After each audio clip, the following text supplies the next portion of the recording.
Welcome to the Side Chat Podcast. I'm Bohica Ice, and this week we are going to talk about the IL-2. First off, I'd like to mention that I'm doing a two-part series this week on the IL-2.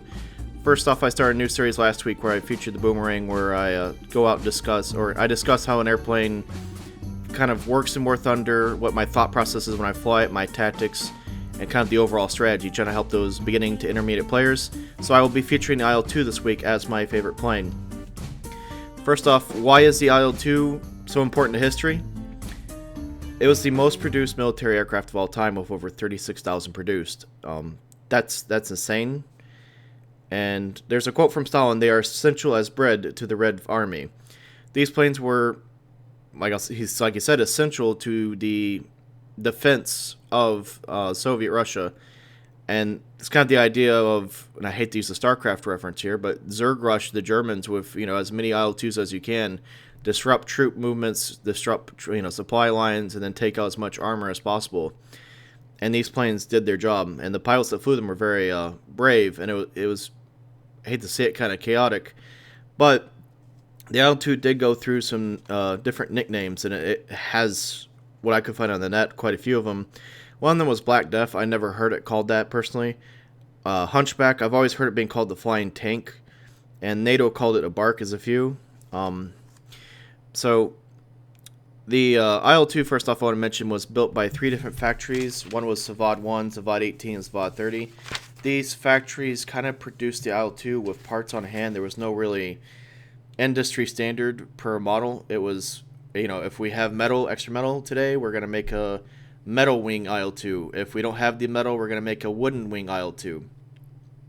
So, and see some difference with the canopies. Sometimes their paint jobs are different and so on. So sometimes it's really hard to differentiate the different models of IL-2. And a lot of the IL-2s didn't get official names either. So that makes it harder for me to sit here and say, well, in this year, this IL-2 came out and then it became the IL-2 M-2.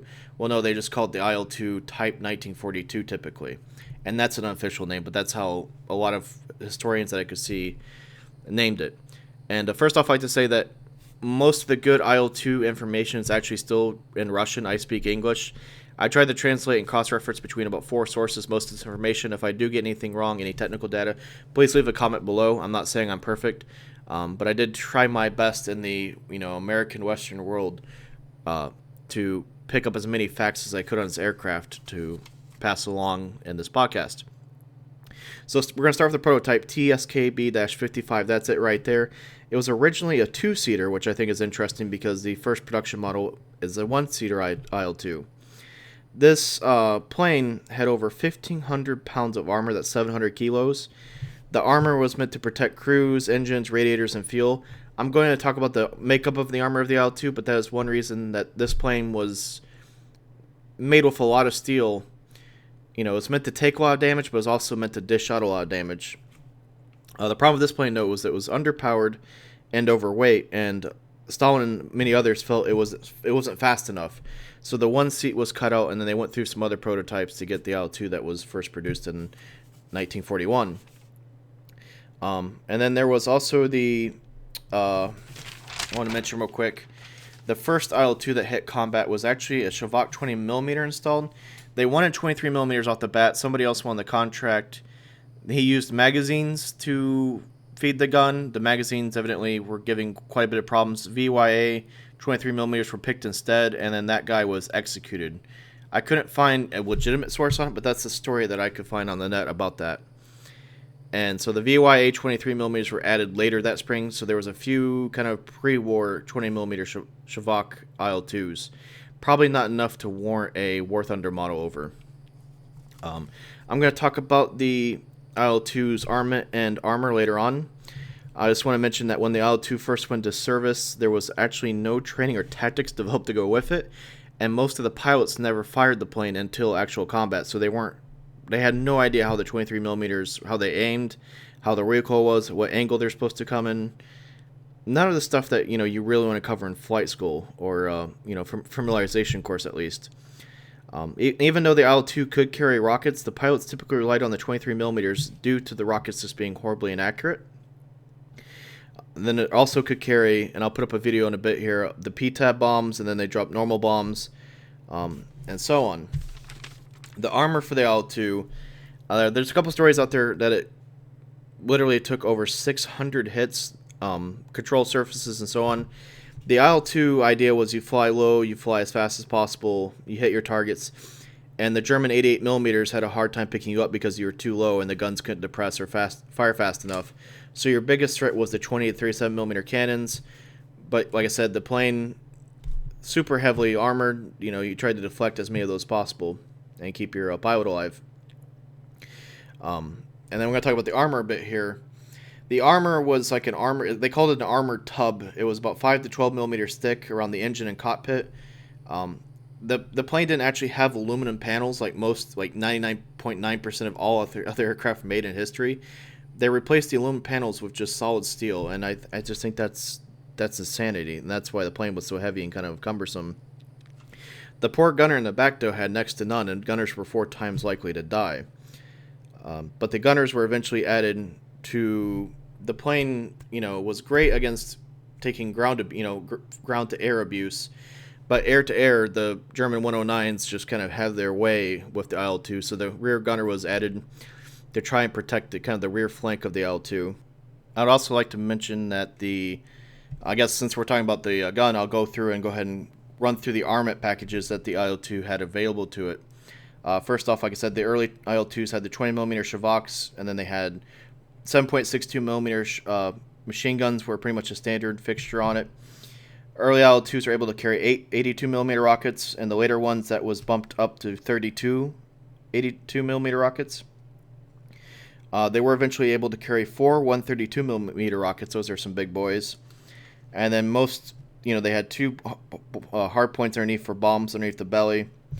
And then you had 200 P-tab bomblets, which I will put up a video right now of those things dropping. It's pretty chaotic. Basically, it's the world's first cluster bomb, and that would just shred the top of armor, any infantry, light armor, and so on. And then the last thing I'll mention is that the IL-2, there were some variants that had NS-37 gun pods mounted under the wing. So you will probably eventually see that hit War Thunder. And then I'm going to run through real quickly. Sorry, move my notes here. The IL-2 was used a little bit for air-to-air. That was mostly used to attack cargo planes, bombers, troop transports.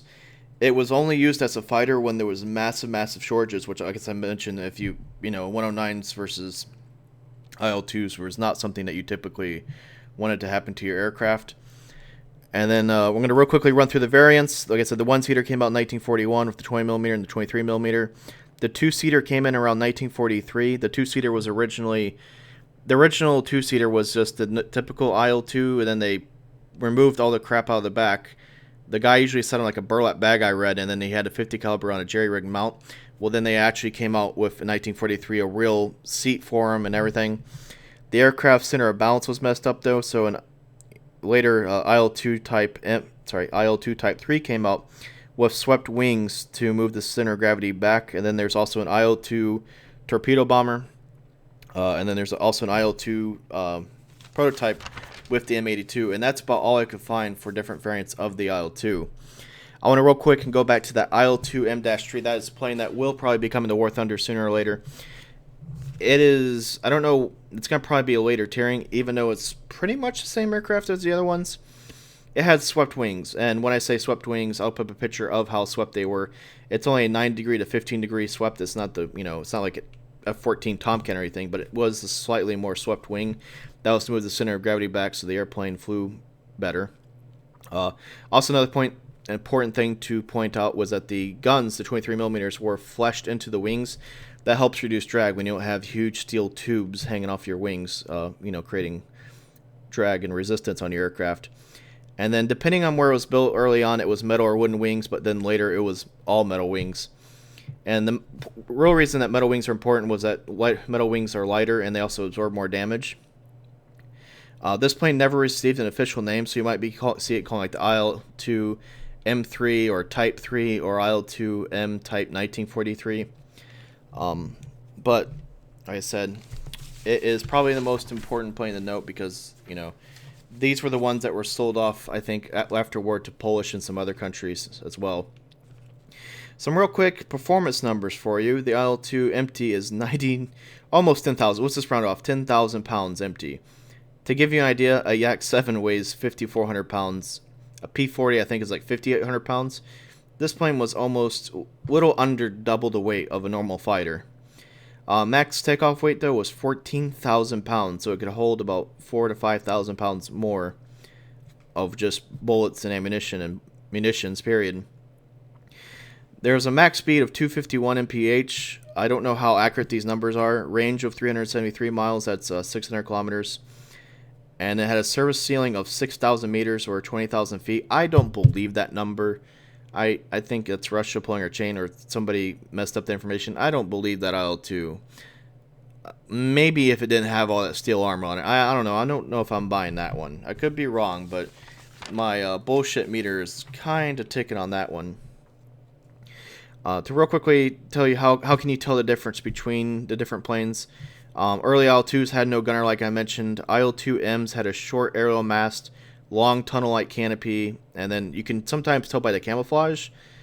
Usually IL-2Ms had black and green camo or snowy camo, and then they had the star without a border on it.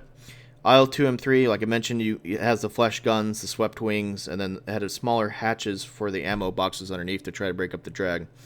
So that is it. That is all. That's basically the development of the IL-2 right there in a package. But production stopped in 1945 in about October and they were going towards a more favorable new IL-10. And I'll probably mention the IL-10, the Beast, later on. Real quick, I'd like to mention that, and I'll talk about this because I think this is kind of neat and noteworthy. I have nothing against, first off, aviation museums that have static displays of airplanes. What I mean a static display is it's usually just a hull or a shell of an aircraft. It's been decommissioned long time ago, and the plane will probably never, ever fly again. And I think, and most airplane enthusiasts, I think, will agree with this, is that airplanes, you feel like they're living, breathing animals. Some would say they have a soul, and it's kind of sad to see just a shell. It's like looking at a ghost sometimes of these beautiful airplanes in museums. When you go to usually private collections or at the Commemorative Air Force here in the States that keep these airplanes flying, seeing them in the air at air shows or at demonstrations or at private collections is just so much more rewarding to see the oil still drip out of that plane and know that plane will fire up and fly in 30 minutes. It's just amazing. It also adds a great amount of dollar value to that plane. So out of like I said, over 30,000 of these IL-2s are made, and there's not really one still flying in the world. Until about a year and a half ago, I learned about Paul Allen's one and his Flying Heritage Collection up in Seattle, Washington, the United States of all places. I thought if there was one IL-2 left flying in the world, I'd hope it was in Russia, but it's in the fucking West Coast of the United States. For those of you who don't know, Paul Allen was the kind of co-founder of Microsoft. He's worth like $16 billion, so it must be nice to have disposable incomes to build IL-2s and fly them in your own personal collection. But hey, it's neat that he's trying to keep that history alive, so I'll give him some props for that. The problem, though, is that the IL-2, the AM-38 engine, which is the engine that got kind of upgraded over and over as the plane was developed, is almost impossible to find, and parts are probably even scarcer. So they made the choice here in the States to go with the Allison V1710. That's the engine that was in the early P-51, like A, the King Cobra, Air Cobra, the P-38. Parts are much more available for Allison engine. But the problem is that in the U.S. our engines turn counterclockwise. In Russia, the propeller turns clockwise. So to make the Allison look correct to the IL-2, that because with the AM-38 engine, they had to do some reverse engineering on some of the parts to get the Allison to spin the opposite direction, which I think is a nice touch by the mechanics and the engineers or whatnot who built this. So please, after you're done listening to this, go on YouTube, type in Paul Allen's Flying Heritage Collection IL-2 and watch some of the home video of this thing up in the air. I think there's actually some professional shot air footage too. And his collection has some other really cool things too, so I wanted to mention that.